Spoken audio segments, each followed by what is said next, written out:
E una cosa volevo dirti, sai che qui siamo in un ambiente dove ci sono molti musicisti, e ti racconto un aneddoto. Una volta avevo trovato in piazza Roberto Sausa, adesso ti massa giovane, e mi ha posto la domanda: senti Roberto, qual è lo strumento a corde più grande del mondo? E dico, vabbè, sarà il contrabbasso, cosa ho avuto che sia? No, Mona, sei il campanile Breganze. Il campanile Breganze, cosa ho detto? Tessure di campane, ma cosa è tessure di campane? Quei corde, dico che è lo strumento a corde.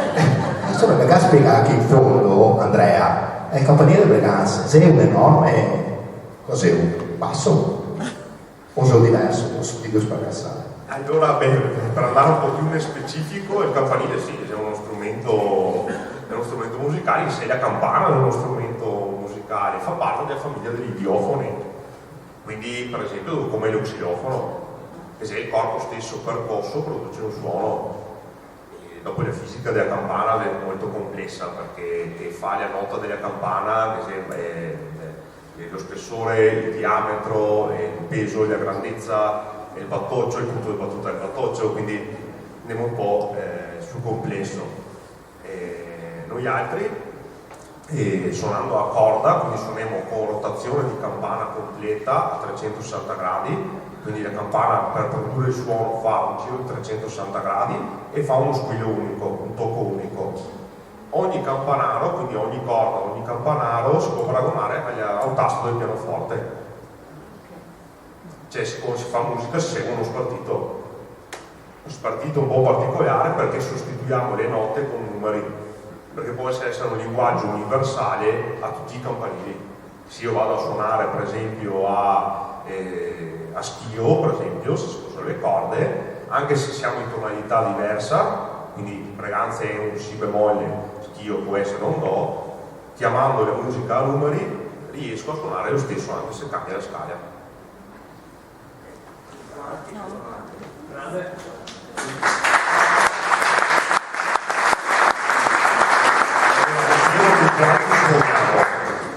Breganze ha 16 campane, quindi è molto raro fare un concerto con tutte e 16 le campane.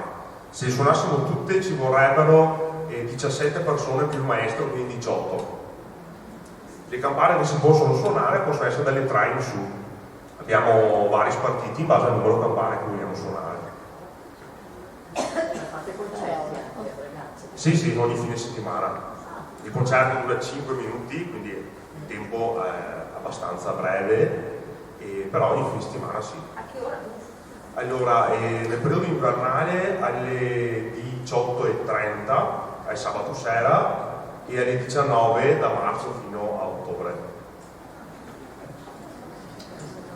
Comunque questi ragazzi sono veramente singolari, un po' sono musicisti, un po' sono gente della piazza, ma hanno anche una funzione, oserei dire, spirituale. Se guardate sostanzialmente Marco, cogliete immediatamente che ha qualcosa di monacale, non vi ricordo di San Benedetto o qualcosa del genere.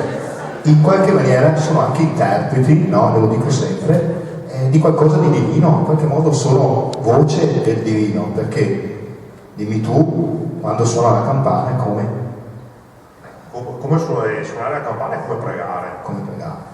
Perché il campanile adesso ultimamente, comunque negli ultimi anni, ha solo funzioni religiose, però il campanile, pensiamo, è stato lo strumento di comunicazione di massa che c'era prima della tecnologia, non ce n'erano altri. Il campanile aveva un sacco di segnali, adesso un po' meno, però annuncia sia le gioie sia i dolori, quindi sia la morte delle persone sia gli eventi più felici che possono essere i battesimi, i matrimoni, alla nascita dei bambini, eccetera. Insomma. Bene, Marco, concluderei la nostra conversazione, no? Con un invito. Invitali all'11. L'11 marzo è la data più importante che abbiamo per il campanile, perché l'11 marzo del 1838 è iniziata la storia di questo campanile. Questo campanile è un monumento all'11 marzo del 1838, quando il vecchio campanile è crollato sulla chiesa, Ancora oggi si ringrazia il fatto che da quel danno non ci sono state vittime. All'epoca decidono di creare un progetto così prestigioso. La sua storia sarebbe molto più lunga.